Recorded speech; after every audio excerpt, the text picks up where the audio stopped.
Welcome back to the Career Speaker Series, where we shine a light on the education and training needed for specific careers. Have you ever considered the field of cybersecurity, data analysis, social media marketing, and application developer? Well, there is a way that you can earn an income through a paid apprenticeship. That is correct, earned income through a paid apprenticeship, while also earning valuable college credits and certifications via OpenClassrooms. You won't want to miss any of the information that's going to be shared. It's all through OpenClassrooms. Sit tight, and we will be with you in just a second. Well, hello there, and thank you for watching this recording on what an apprenticeship is and just getting to know a little bit about Open Classrooms. We did partner with Teshley Solutions. It's an educational company as well, and later Teresa Edwards will be joining the stage, which means she'll be joining us shortly. So I just wanted to get started and say hello to everyone. I just wanted to provide a little information to you about who Open Classrooms is, what we do, and then what an apprenticeship is. So like I said, this is kind of what I'll be covering today. The next step would be talking a little bit about and how to find an employer as well, and then what the application process looks like. And then this is a recorded session, so obviously you will not be able to see you will not be able to ask questions and answer questions live, excuse me, but you should be able to provide, get some responses for those. So we do have Therese here, and I will let her introduce herself. Thank you, Elizabeth. Sorry, technical difficulties. So I am the founder of Teshley Solutions, LLC. It is an education consulting firm, and we help parents and students get through the education system K-12. And one of the reasons why I want to partner with Open Classrooms is because they have such a unique opportunity for high school graduates to earn college credits while also earning a salary and valuable experience. So I am going to pass it back to Elizabeth and let her tell you all about the program. Thank you for that. So this presentation should be about 20 to 30 minutes. I obviously will interject a few additional details, and then towards the end, I will do a quick summation. So for those of you who are watching and super impatient, if you want to skip towards the end, you're more than welcome to, but there's a lot of little nuggets you're going to get in between. So I would stay put. Watch out 1.5 speed if you need to. Anyways, so a little bit about Open Classrooms. We are a company that started in France. That's where our headquarters is. We're also based in the UK. We have several European offices as well as based here in the US with different people. Wow. We are remote first, which means that we all work remotely, but we do have the option to go into the office if that's what we choose or that's what works best for our lives. But we are a remote first company. So most of us do work remotely. And we believe this in terms of students as well. What that means is all of the meetings that you have with your mentor, all of the coursework that you do, everything that you would have with Open Classrooms is online. So you do not have to go into a physical building. You don't have to go in once a week to go meet with someone. Everything is done online. So we are, once again, education to employment, and we focus on jobs that are in demand. So we're heavy in the tech field. We're also getting into healthcare, and what we try and do is project-based learning. So what that means is you'll have several different projects. You'll learn through the project's practical skills that you can apply to not just the career that you're looking to get into, but these skills are applicable to multiple industries. So it's not limited to only exactly what you studied, but the skills are also broad enough to allow you a leg up in the job market. We also do upskilling and reskilling. What that means is people who already work for a company, let's say you're a data engineer at a company and you're looking to move up, but you don't have a college degree, you'd be able to work with Open Classrooms to help fulfill that educational requirement or to gain additional skills that you may need. We have several different types of courses, some free, some paid, and then our apprenticeship. So it really just depends on the individual and what they're looking to do and what their career goals are. So I mentioned tech a little bit, right? Supply chain is only in our European markets, but we do have project management that's coming soon to the US as an apprenticeship. We also have healthcare, as I mentioned, that's coming soon to the US. We have IT support, marketing, cybersecurity, all of these other ones as well. We do have in the US. So, our five main apprenticeships that we have are data analyst, digital marketer, application developer or software developer, help desk technician, and cybersecurity tech. Out of these five, there's only one that's very difficult because it requires some type of base level education or base level experience, and that is cybersecurity. So if you have zero cybersecurity experience or education, it is something that we would recommend you doing the help desk technician pathway first to gain that experience. Help desk technician is a little bit of troubleshooting and customer service, but also back end building environments like you would in cybersecurity. So it's a great way to get your foot in the door for cybersecurity if you have zero experience. Or you can also join our cybersecurity boot camp, which I can talk about a little bit later to get a little bit more experience. But the reason why this is as this quote says, right? A lot of employers, about 45% of them, feel like they can't fill any entry level vacancies. But a lot of this is because they require a lot of experience for an entry level skill. So the cybersecurity is one of those that's not, it's junior level, but it's not truly entry level, right? We think about the 1990s or even the early 2000s, entry level meant you had no experience and you were coming in to get experience. That's not necessarily the case for all industries or roles anymore. And so employers are having a difficult time filling those gaps, but that's where open classrooms comes in to help with the educational requirement, but also to help with the job placement so that you get placed into the job, get the work experience, but also get additional education and skills to help you. So what is a registered apprenticeship program?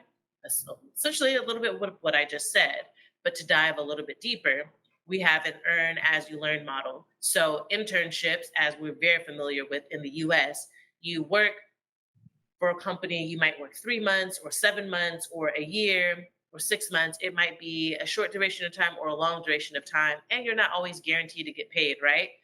Internships typically do free labor or a stipend. So you might get $2,000 for the year for working there, for the 6 months. That is not how apprenticeships work.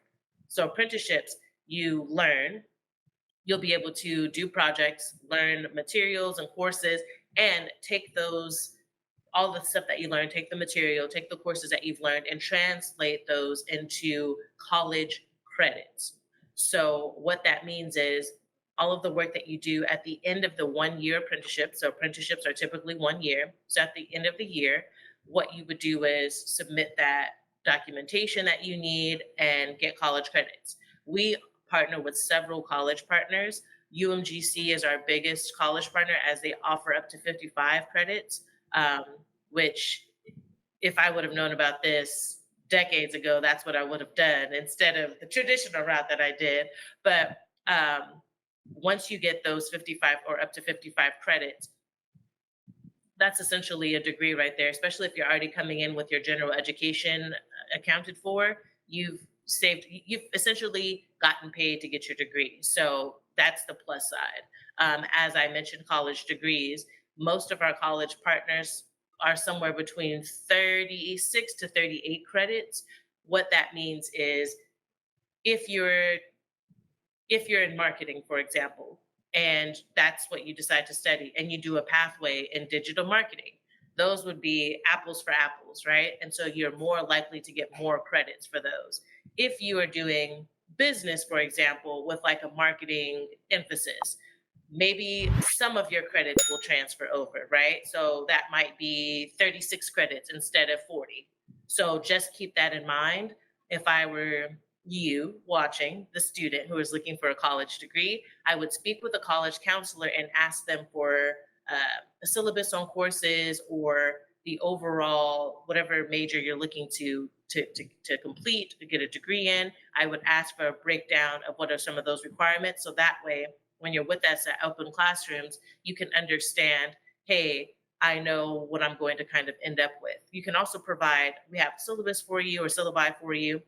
We also have a variety of college partners that we work with so we can provide that information to you as well. So when you speak with your college counselor, you have a more comprehensive view on what your college credits will look like and how you get your degree.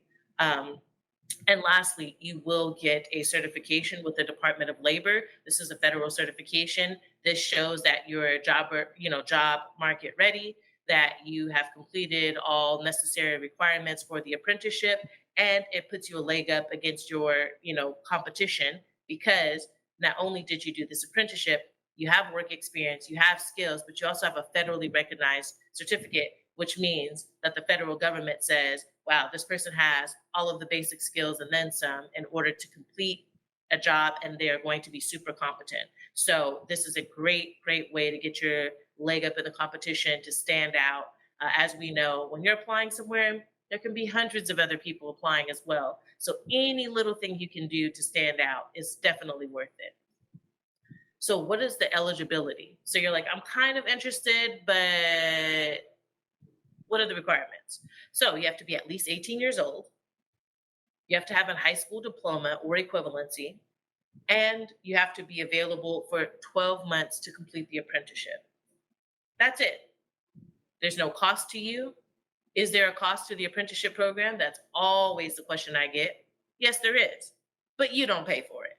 So, like I said, we have federal government partners and different grant dollars that we work with in order to fund the apprenticeships. They are not free, but they are a necessary tool to reinforce the workforce, right? And also to better the economy. So the federal government and our other grant partners definitely want to ensure that this happens. So they have invested in apprenticeships. So it doesn't cost you anything, but there is a cost to it. And I like to clarify that because when I tell people it's free, then they have this thing like, well, it's too good to be true. And it's amazing, but there is a cost. That's just not a cost associated for you. I will also say, too, um, with saying that there is a level of cost for you, which means putting in your time, your effort, and working hard, right? So your mental labor and the effort that you put into your apprenticeship is the cost for you. So there's no monetary cost, but there is an effort cost that will help you succeed. What does that effort cost look like? Well, typically how we have schedule set up, it will be working about 4 days for a company, and then you'd have 1 day off. That 1 day you can use to study, to meet with your mentor, to manage any of the additional work that you might need to submit, to put things together, however you want to use your day. If I were you, I would think of this as more than 1 day. So if you ever try to learn a language, which I have, and I'm still learning, right? There is no way that you will be fluent in a language only focusing on it once a week. There's just no way. Every day you will need to do something with that language, right? You'll need to listen to some audio, practice vocabulary, write some things down, meet with a tutor a few times a week, all of that stuff that you'll need to do, right? So this is no different. You are learning a new skill, you are learning new material, and you are trying to use it as an application in your job and to be competitive in the job market. There's no way that you can do that only relying purely on studying once a week, right? So what I would say is you're working 4 days a week and you have 3 days off. I would utilize those 3 days, or if you're someone kind of like me, I like to just keep my busy days busy and keep my days off off. So after work every day, you can take the time to study. You can also study on your lunch break. Some of our employers as well understand the burden that it may be to find some time for yourself, especially to study. So some of our employers as well say like, hey, you can take 30 minutes and work on this project, or hey, if you want to work, let's work half days instead. So we'll do 5 days a week, but you'll work half days. That all is something that you can agree with the employer. But I bring that up just to say the 1 day a week is meeting with your mentor. That's the guaranteed 1 day a week. But your success depends on you and how much time and effort you want to put into your apprenticeship program.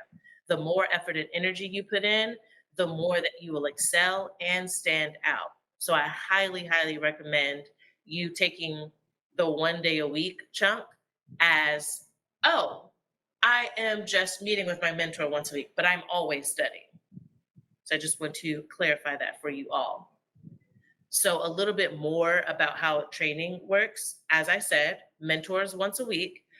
You will also have additional resources that you'll need to do your projects, to develop your skill, and to also ask questions about.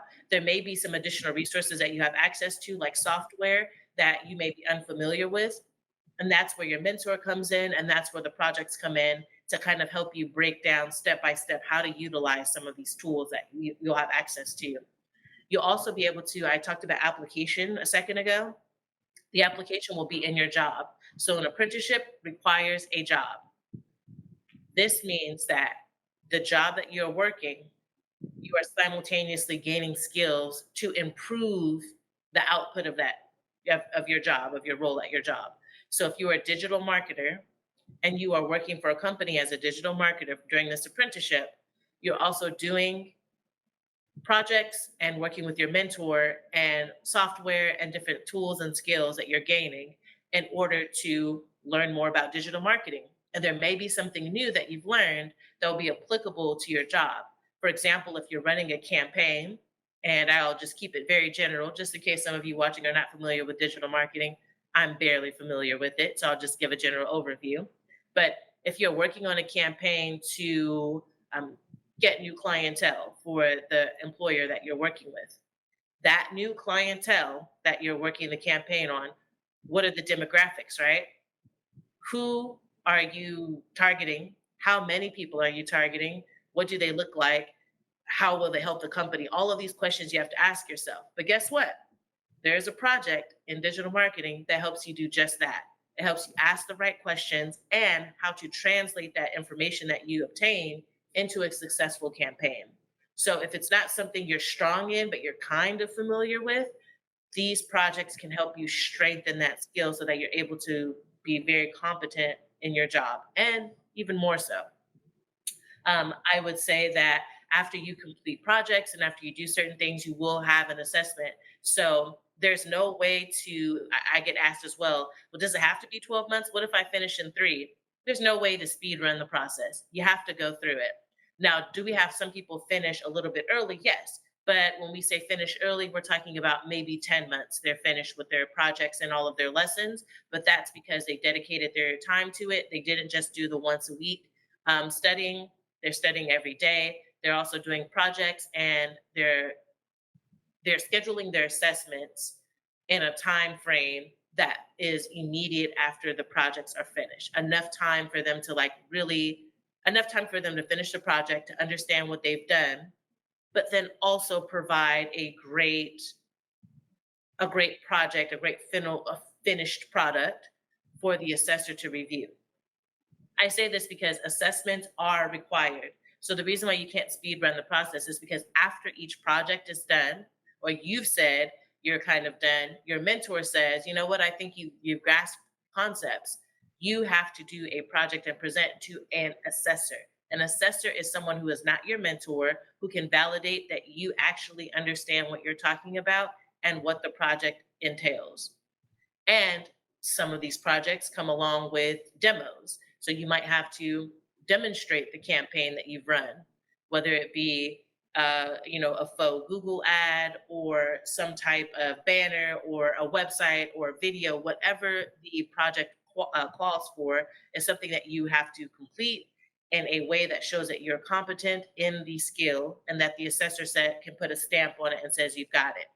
I say all that to say that there is a way to move more quickly, but it all depends on how much effort and energy you move in. But I put in, excuse me.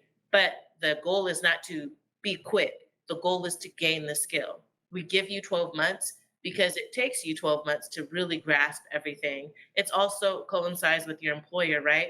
A lot of our projects coincide with projects that your employer will have you do. So if you try and do things too quickly, it may be 2 months ago that you did that project, and now you have to go back and figure out, oh wait, what do I have to do again? Because your employer has asked you to do it. So we try and line up the projects with the expectations for the employer, so that way everything rolls out together.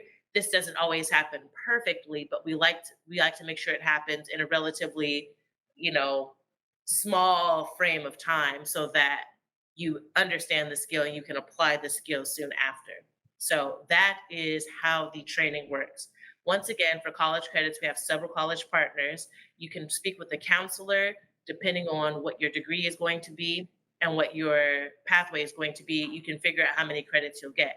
Good example is if you decide to do data analyst as a pathway for an apprenticeship, but you are studying physics. Those two things do not relate. That does not mean you get 0 college credits. It just means do not expect 55 college credits for two things that are unrelated. So I just need to put that disclaimer out there as well, because, you know, all right. So when we talk about a career pathway, right? So just, I keep talking about the projects, I keep talking about 12 months. How does this all look? As you've noticed, the 7 projects are spread out through 12 months. This is because they differ in rigor. That means project 1 is not the same difficulty as project 5, which is not the same difficulty as project 3. All of this, and the level of difficulty doesn't necessarily increase as a project goes. Level project 2 in some of our pathways is actually very difficult, right? So it may require a little bit more time. So it's put on the front end to help you work things out and to gain all of the basic skills and knowledge. That's why it's difficult, because there's a lot of concepts that people may not be familiar with. So you get familiar with the concepts, you start understanding all of the roles and tools that you need, and then from there, you will then move on through the projects, and they're a lot easier. For some of our pathways, once again, project 1, 2, and 3 may be a cakewalk, and project 4 may be a little bit more difficult or challenging because it may require more of you. So I just wanted to put that out there. Every week, you will have a mentor session, which means that there are about 4 weeks in a month. Some months 5, right? But about 4 weeks in a month. So you should have 4 sessions for every month. Each project does not take a month. Some projects take longer, which is why I mentioned the level of difficulty is different. This is why we give you 12 months and not 7. Some projects may take you 2 months to do. Other projects may only take you 2 weeks. It truly depends on the individual and how you grasp the concept of the projects. Once you complete everything, I did mention in the beginning, get a Department of Labor registered apprenticeship certificate. And this credential helps you once again in the job market. It's something you can put on your resume, in a job application. It's something you can speak about in an interview. And because an apprenticeship is an actual job for 12 months, this also means that you can say you have a year of work experience at that employer. A lot of our employers like to retain their apprentices. So if you've already worked for an employer, they like you like them. A lot of times employers just keep you on, right? Because there's no point in getting someone new if they like you and you're doing a good job, which is why it's really important to stay on top of all of your work to show that you're doing a good job. It's not about doing everything quickly, it's about doing it right and learning what you're doing. So here's an example of one of our pathways. So help desk technician. So what it looks like, as you notice, there's these hours listed below. This is how many approximate hours it may take you to complete these projects. If you noticed here, we have month 1 and we have month 12. If you can see here, this is listed over about 2 months, right? And then this one is about 1 month. Even though this is 35 hours and this one's 25, it says handle IT service management on a daily basis, excuse me. This may only show 25 hours, but the concept may take you a little bit longer to grasp before you can complete. So it may take you a month or 2 months to complete, right? To develop an IT structure maybe will take you 2 months or 1 month, right? It just depends on how much you grasp when you look at the introduction, right? If you're already competent in this skill, if you understand the basics, if you got it, you may breeze through some of the more difficult projects. If you don't have it, it may take you a little bit longer. The most difficult projects are actually here listed in orange. So installing and configuring a workstation at your company. I don't know about you, but if you're installing something at your company and it's supposed to work, you don't want to run through that as quickly as possible. You want to ensure that everything is set up properly, which means that this may take you, as stated, about 2 months. If you notice, this one is about a month and a half to 2 months, and same for this one. So some of these projects take a little bit longer than others. I just want to keep saying that and hitting it home because I don't want you to feel like, oh man, I finished this other project in 2 weeks and now this one I'm still on it. You're supposed to be. There's a level of difficulty. This is college level coursework, right? College level concepts. This may be a little bit more difficult for you, which is why we want to give you time and which is why you have a mentor and an apprenticeship manager who will all work with you to support you through this process. So please understand that you want to do work properly and you want to truly understand the concept. It's not about moving quickly, it's about moving accurately and truly understanding everything that you're doing. Okay, so here I mentioned an apprenticeship manager and I mentioned your mentor. So I wanted to just give you an overview of who your support system is when you start these projects, right? When you start this apprenticeship. So first off, we have your mentor. This is someone who is a professional in the industry and subject matter expert. They know what they're doing. They know what's going on. I say the next person is customer support. This person is going to help answer any questions and kind of escalate any concerns. A lot of times, if you have a concern, it's best to submit your concern in our portal. I will give you a little bit more details on that. And once you sign up, you also get a little bit more information on where to submit any inquiries, but this person would help with that. Then we have, of course, our customer success team, which is quite a few people, but it includes your apprenticeship manager, who is the most important person, because they're going to work with your workplace to help make sure that you're successful. A good example of this, if your workplace, you have a manager who makes you work, 14 hours a day, doesn't, give you any days off. You're working, 6, 7 days a week, and you're just having a really difficult time. Your apprenticeship manager is the perfect person to tell about this. Your apprenticeship manager will work with your workplace to ensure that all the standards are being met.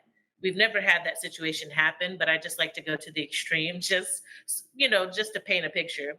But it can also be really small things. And something typical that happens is the apprentice will say, hey, I'm not really sure how to talk to my manager. I don't really know how to do this task that they asked me. So what should I say? That's something typical that happens. And your apprenticeship manager will work with your workplace to come up with gently how to ensure that the task gets completed without saying, hey, they don't know how to do it, so they can't do it. We would work with your workplace to just say, hey, we noticed that you assigned this task to this person. That's something that they're currently working on. Is that a deliverable that we can move back 2 weeks to ensure that it gets done properly? And 9 times out of 10, the workplace always says yes. If they need it right now, then it's something that we would work then with your mentor and figuring out how to change your priorities and your projects around so that we're able to complete the task the employer needs. This is all 100% why apprenticeship managers are super important, because they are that liaison between you and your employer. Just in case there are difficult conversations you're not equipped to have, or there are just kind of skills gaps that you don't know how to communicate, your apprenticeship manager can help you with that. And then we also have our student success team. Our student success manager is very good about making sure that any issues you may have get handled. So if the platform isn't working, if there's access that you need to something, if there's anything that isn't working how it should be, you can definitely let your student success manager know, and they'll be able to talk with our learning team to ensure that we fix that issue for you. So, excuse me, you have a full support circle around you to ensure that you are successful. So, of course, to find an employer, there are two ways. One, you would apply and do an application with OpenClassrooms. You would then speak with some of our admissions team. This team will just say, hey, I saw you submit an application. We want to make sure that, what your skills are, if you have any work experience, if you have any education. You would then make sure your profile is complete. They would give you some additional information and resources, and then you would go into a talent pool. This talent pool is full of other people on different pathways, all looking to join an apprenticeship based on what the employer is requesting. So let's say you're a digital marketer, the employer is requesting a digital marketer, but they're in Miami and you're in Los Angeles. You won't hear about the opportunity because you're not in Miami at the time. But if there's an employer who's in Los Angeles who's looking for a digital marketer who matches, your skills, I will definitely be someone in contact with you. I will let you know all the information for the employer, and you can decide whether or not you'd like to interview with the employer. It is perfectly okay to decline an interview. So there are some people who say, hey, I'm the caregiver of my family. This job is in person. I need something that's hybrid so I can work around my caregiver schedule. That's okay. You can decline the role. There's no need to interview if you don't feel like it. However, I will say interviewing is always good because it's a great way to increase your skill level, but also figure out what are some points that you need to talk about with yourself. How do you sell yourself to an employer? I say that because one employer may be looking for something really specific, and you will talk about specific skills that you have. And another employer can be looking for something different. And so you would talk about a different set of skills you have. So either way, interviewing can also help you with just presenting yourself and gaining more skill in the interviewing process, but also who you are and what you can contribute to the employer. This is an interview, just like any other interview, because if you like the employer and the employer likes you, you would then, sign an apprenticeship agreement. And if the employer has any specific employment contract, you would sign with them. The number one question I get asked, how do I get paid? Very valid question. The employer pays you because it is a job. So the employer will pay you directly, whether that's weekly, bi-weekly, bi-monthly, or monthly will be up to you and the employer and how everything works. Whether there's some additional benefits or anything like that, once again, depends on the employer, and that's a conversation you can have with the employer. So I just wanted to put that out there as well. So the other way to get an employer, if you don't want to wait for us to match you, or you already have something in the works because you've been applying to multiple things, is job matching events. That's a great way. A lot of networking and job matching events are, how do I put this? They are a great way to learn about different roles and companies that you would have never otherwise heard of. I once went to a biocom conference. So this is just talking about different sciences, essentially.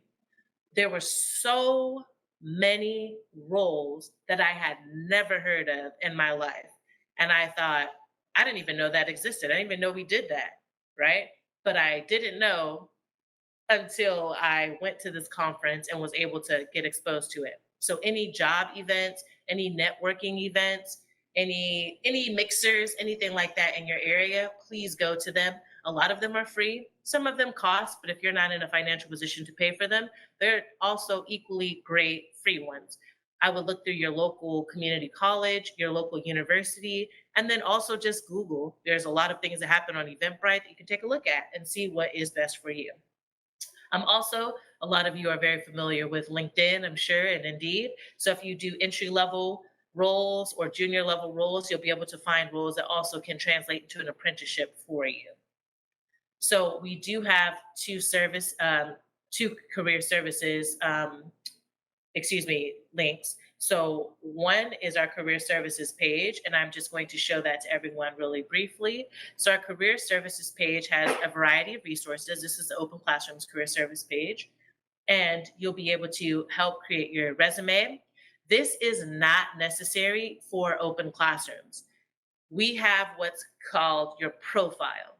Your OpenClassrooms profile includes your education, your skills, your work experience, any additional things that you want to put on your your resume. That is what's included on OpenClassrooms profile. And so if you complete your profile in its entirety, you will not need a resume. We use your profile as a resume, if you will, to employers. But If you are applying on Indeed or LinkedIn or anything like that, then obviously you would need some type of resume, and these are great tools to use that.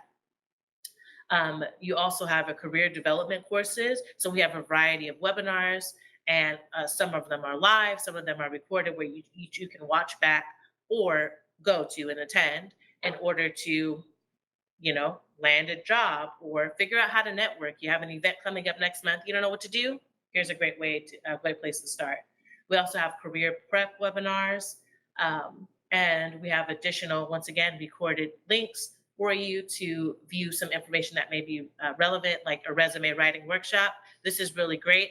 And we decided to make it a recording as well, because some people would like to pause the video and do as the instructor is instructing, right? So this is why we've implemented this as a recording as well. But we also do have a live webinar on just developing your resume and other materials. And once again, we do have our links to our syllabi for our different pathways. So cybersecurity application developer, help desk technician, digital marketer, and data analyst. So you can utilize this. I will put this in the chat so that way you can review this after. And also just reminds us of where the link is so that we can provide that to you all later. So that is all for our career services. And then I also just wanted to showcase too, for yourself, for our employers, make sure that as an employee, you're being consistent. That's the biggest thing that employers are looking for. Obviously, if you're consistent in every time that you come to work, your work says 8:30, you come at 8:30 every time, right? If the employer asks you to do something, you do it properly every time. Consistency will get you super far in your career. A lot of people overlook consistency. They say, oh, yeah, I'm going to be on time. If you're on time only once a week, it doesn't matter you're on time. You need to be on time every time. You need to do the job properly every time. You need to ask the right questions every time. So just be consistent. So, what's next for you? So once again, if you have an OpenClassrooms profile already, please update your profile with any relevant skills, any experience, any additional career details you'd like to add. If you don't have an OpenClassrooms profile, please submit an application. Also, for interviews, if you need any additional assistance, please go to our career website that I just previously showed. That will give you a lot of information and figure out kind of where to start. And then please check your emails. I do send out an email once again. If there's any employer match for you, I will send that out. If you are in a more if you're in a more rural area, we do have employers, but they're not as frequent as some of our major cities, especially on the East Coast. So like New York, in the DMV area, Jersey, we do have a lot of employer engagement that we have regularly for all positions. But for our more rural areas, we don't always have all positions because all employers are not looking for all positions. They're looking for something to help their business at the time, right? So it may take a little bit longer to match you, but just be assured I am pulling from the talent pool.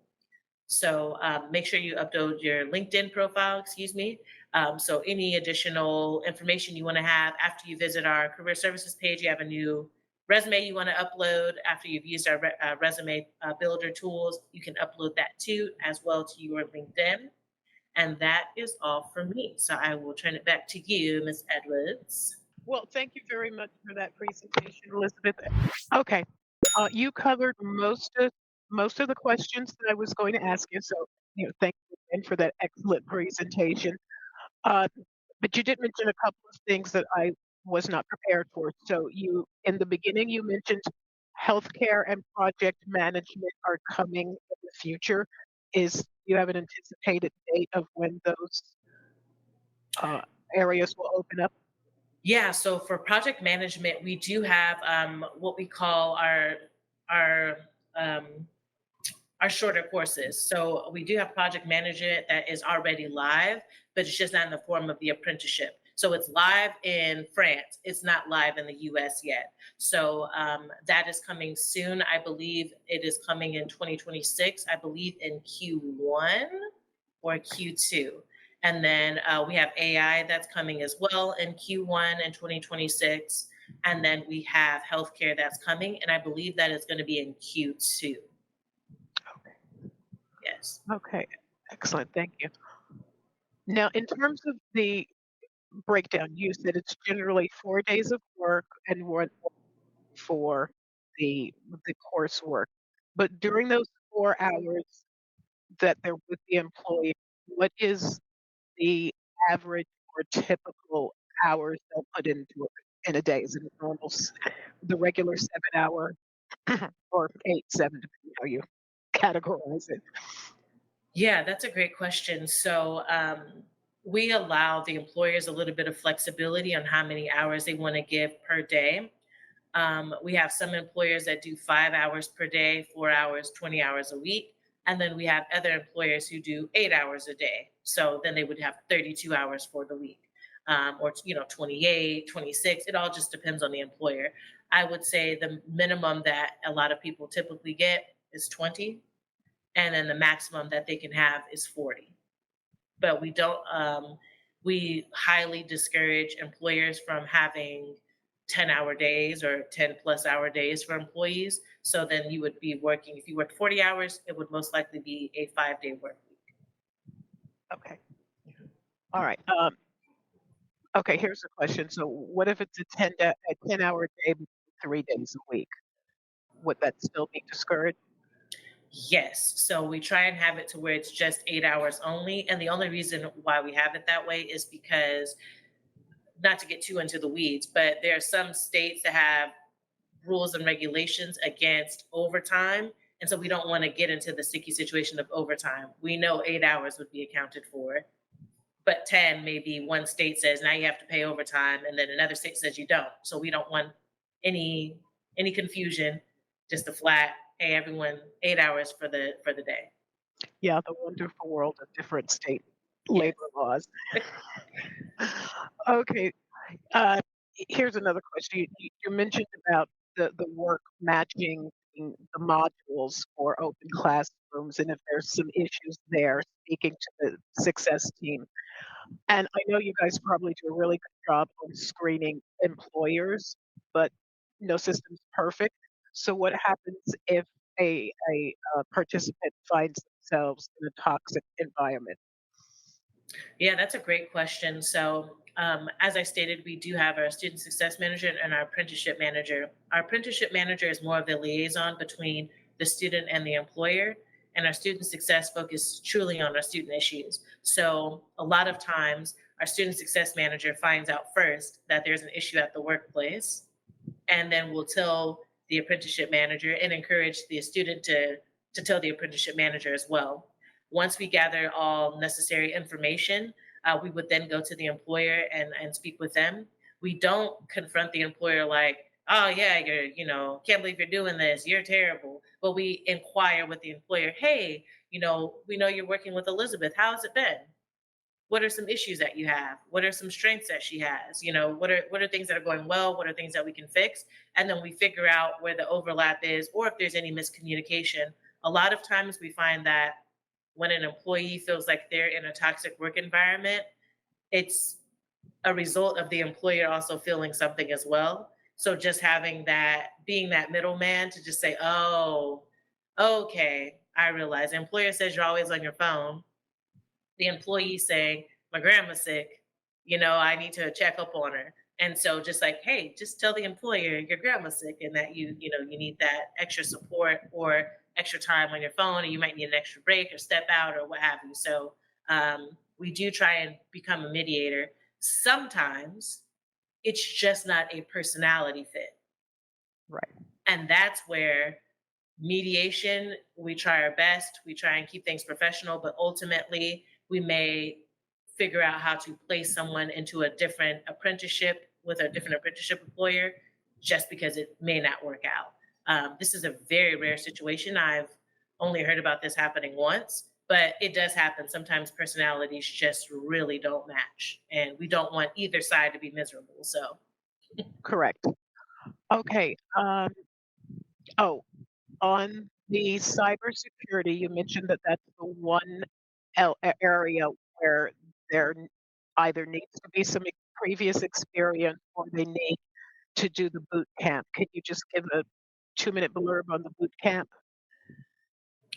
Yeah, thank you for bringing that back. So, we have several college partners. I know I mentioned UMGC as one of them, where we have a 3-month program. The 3 months is very, very intense. It's like drinking from a water hose, or let's say a fire hose, because it's a lot more intense than a water hose. But it's just a lot of information coming out at you. So you have to hit the ground running and really stay on top of everything. It's very similar to an apprenticeship. It's like an accelerated apprenticeship minus the job portion. So we didn't want to overburden people with a job as well. So you have a mentor, you have projects, but we've also limited the projects. So instead of 7, you have 3 to 4. Those projects still require assessments. They still come with a mentor. They still come with, competency checks and all those sorts of things. But the duration is 3 months instead. These boot camps are more selective in terms of how you get in. So a good example is our most recent collaborative partner is New Jersey PACE. With PACE, you have to only be a New Jersey resident. So that's step one. So if you're in California, automatically you're excluded from this particular boot camp program. And then the second part of that is you had to do an interview. The interview consisted of quite a few questions, and then, based on your answers and based on the assessment and final score, then you would be admitted or not admitted. And it's not admitted forever. It's just maybe this particular time isn't right for you because maybe you said you don't have any time to dedicate. And mind you, 3 months is a very short amount of time. So that's one of the things we do. We have several college partners that we work with boot camps.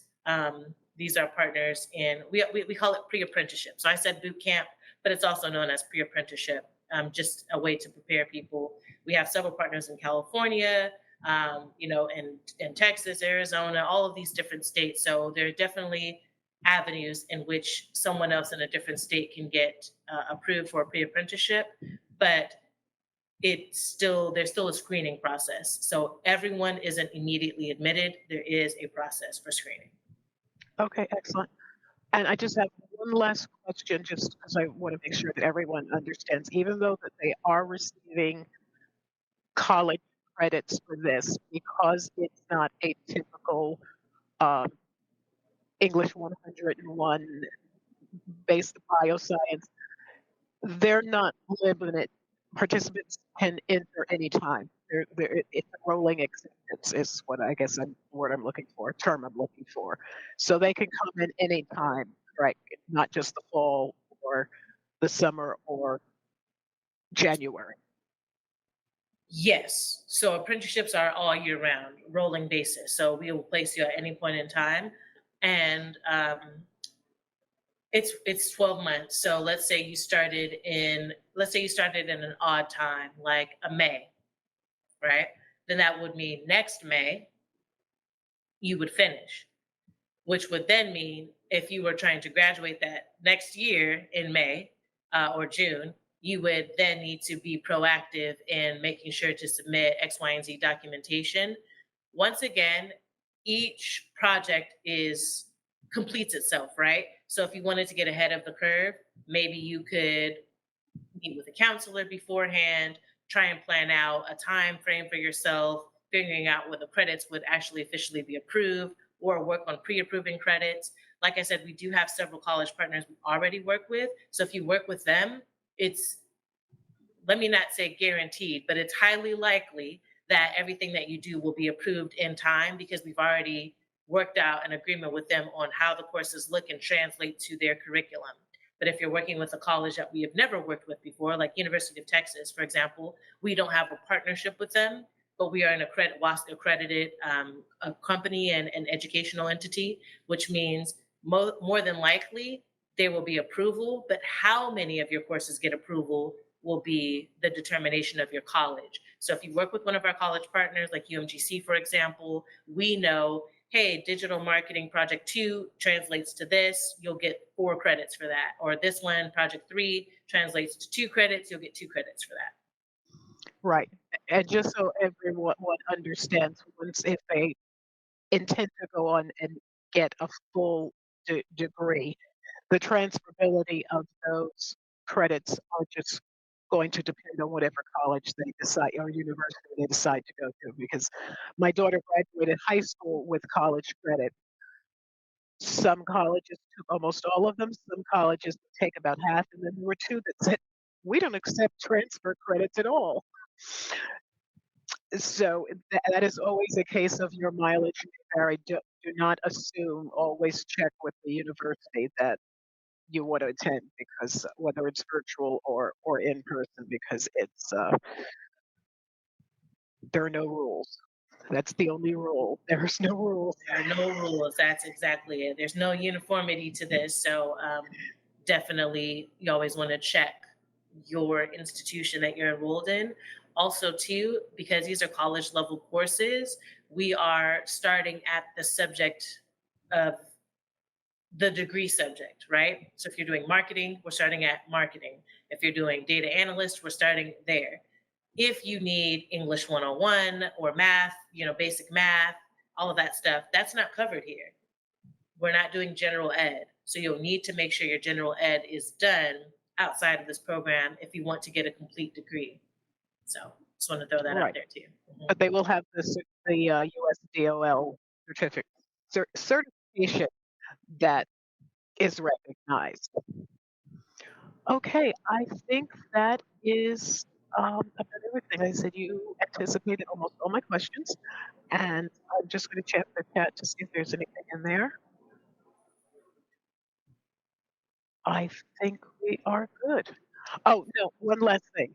You mentioned you have to be 18 to participate in the program and have a high school diploma or an equivalency diploma. But is there a limit on age? Is there a ceiling? That's the floor, but is there a ceiling? That's a great question. So there is no ceiling. We have people in our apprenticeship program right now, 57, 62, 38. There's no ceiling. So you can be however old you would like to be. I spoke to a gentleman a few weeks ago who was in his 70s. He didn't, it's not ready to retire. So he's looking for something else. So yeah, no ceiling. Yeah, I knew that, but I just wanted to clarify it for anyone those live who will see this later. So yeah, it's if you are looking for a career change, or if unfortunately you've been riffed and this is the time you think to try something new, this is a really unique program, and that's the reason I was excited to learn about it and to share about it, to share it with others. Yes. So yeah, that is all from me in open classrooms. But I do thank you for partnering with us and having a conversation and being so willing and open to just the educational space. It's really important to make education accessible. It's why I joined Open Classrooms. That's the number one motto here. And it's why we make a lot of stuff online, because we know everyone doesn't have the ability to go into a place, or people have lives that they have to live and they're not able to do what they need to do in person. So we want to make sure everyone has access to education. We have a lot of free courses as well. So for those of you watching, go to openclassrooms.com. You will be able to take a little bit more scroll through our website, right? And also see a lot of the free courses we have. There are a lot of free courses that you can utilize as well, that you can also put on your resume that you have a skill in. So take advantage of that. Okay, well, thank you again, Elizabeth, for sharing the overview and details about the program. And those of you looking to for another path to higher education, this is a great opportunity for you. So that's it for now, and we will see you next time. Take care. Bye bye.